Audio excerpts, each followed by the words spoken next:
Hey, what's going on, guys? Tony here with another episode of Venture Tube. Today we ain't fishing, but we gotta get the old 6.4 power joke running. This isn't going to be a how-to video. This is going to be, we're throwing parts at it and we're going to see if this works kind of video. Let me tell you what's happening, which has been happening for quite a while now. I'm having an intermittent stall issue with no check engine lights, so it's very frustrating. I put my truck in at the mechanic shop. They couldn't figure it out. They run a diagnostic on it. Everything looks solid with the engine, so I'm thinking it's got to be some type of electrical problem that they don't want to dive in and just throw parts at either, which I don't blame them. But what we're going to do, I'm going to start out by replacing the fuel rail pressure sensor and the left side injector harness that has the fuel rail pressure sensor pigtail on it. This will be the third time I've replaced the fuel rail pressure sensor. However, the other two times I actually threw a check engine light. I don't know if this is the fix or not, but I can't figure out anything else with the fuel. The low pressure side seems to be fine. Just can't figure it out. So we're gonna throw, you know, 150 bucks worth of parts, $200 worth of parts at it, and we're gonna see if that fixes it. Again, I'm not going to show how I'm doing this. It's going to take a while. It's Saturday. I'm spending my Saturday doing this one little sensor in this harness. Hopefully that works. The truck will fluctuate in RPMs after it's warmed up.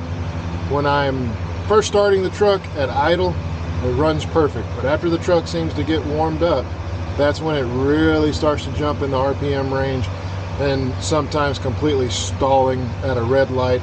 It's never when I'm accelerating, it's always at idle. Hopefully this works, and if it does, I'll let you guys know later on in the video, in the comments, that hey, it's been, you know, a year and I've had no problems, or it's been, you know, a month and it's back to doing what it was doing. Hopefully this helps some of you guys out. This is very frustrating trying to troubleshoot what's going on with this engine when you don't have a check engine light or any type of code. We're going to throw a Dorman fuel rail pressure sensor in there, and again we're going to replace the left side injector harness and hope that does the trick. And afterwards I may just ohm mount the harness just to see, is there anything wrong with it, or was it the fuel rail pressure sensor, but it was just sending a signal enough just to not throw a code, but it still wasn't working correctly. I got to get started before it gets too hot. I got a little shade right now, so all right.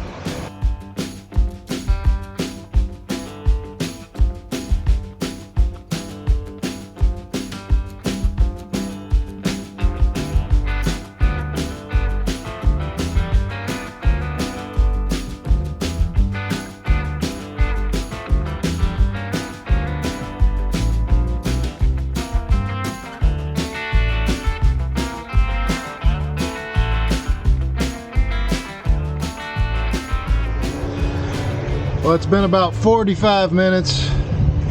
It took me 45 minutes to get the valve cover off. Here's the fuel rail pressure sensor. And as you can see, I have some butt splices. Hopefully you can see that.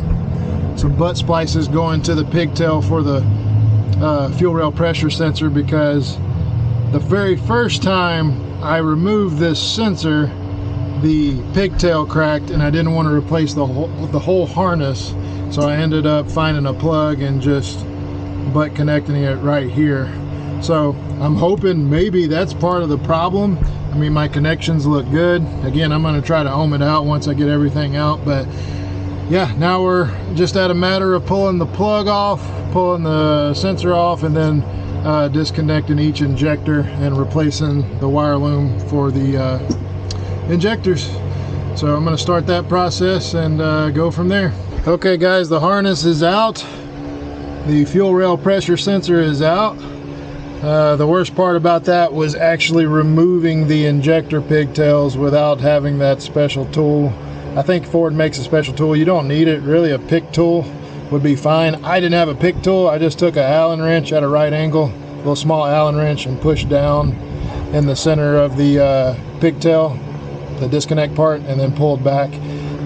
These three in the front were fairly easy. The one in the back was a little hard. Just take your time and get those out. But show you the harness. This is my original harness. Get back over here in the shade, and you can see I put a aftermarket pigtail on for the fuel rail sensor, and I was thinking maybe this is part of my issue. Again, I'm going to ohm it out, but so far connections still look good, so we'll see. I'm going to replace this and go ahead and throw the new sensor in and get her back together, and I'll see you guys when she's buttoned up and idling, and we'll see what happens.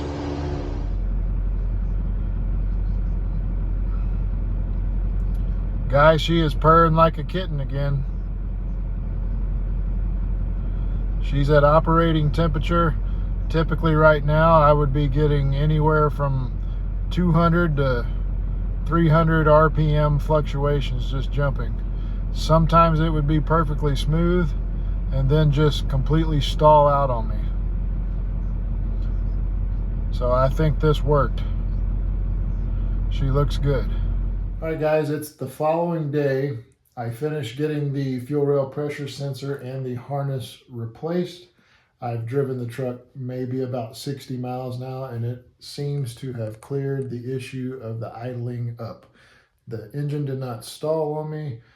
Even when the engine warms up, the RPMs are staying steady. So I guess the verdict is, if you're having a idle fluctuation problem, your F250 6.4 is intermittently stalling, but you're not necessarily getting a check engine light or a code for a fuel rail pressure sensor, you might still want to replace it because it could fix your problem like it did mine. However, because I replaced both the harness and the sensor, I want to ohm out this old harness just to see if this was the culprit or it was just a sensor. And as you can see right here, you can get a little better look. This is the connector that I touched on earlier that I spliced in to not have to buy the whole harness. I had replaced the fuel rail pressure sensor before. This little piece broke, the little pigtail connector here, it broke. And this harness is about $180, $190, $150, depending on where you purchase it from. So this was what I did to fix it. And this is what I was thinking in the back of my mind could be the issue with the intermittent idle problems. So let's check this and see if we have continuity. So this little harness, everything is numbered and color coded. So I have a blue, black, and green. I do think there are several blue wires in the plug here. Probably several green as well. Yes, it seems like it is. Okay, I'm starting with the center black wire and just ohming it out. 0.3, 0.2, 0.3. So that seems to be good. Let's check the green one. Which one is it? 0.3, 0.2. Okay. And let's check the blue one. So they made it simple. All three of these grouped together are for the fuel rail pressure sensor. And I seem to be getting continuity through all of them, and I think that's an acceptable tolerance of resistance. I'm not sure what the value is supposed to be. So it doesn't appear that it was the harness itself causing the issue. It was just, again, the fuel rail pressure sensor. But at least I know now that I can rule this out, even though that wasn't it. That's not the problem.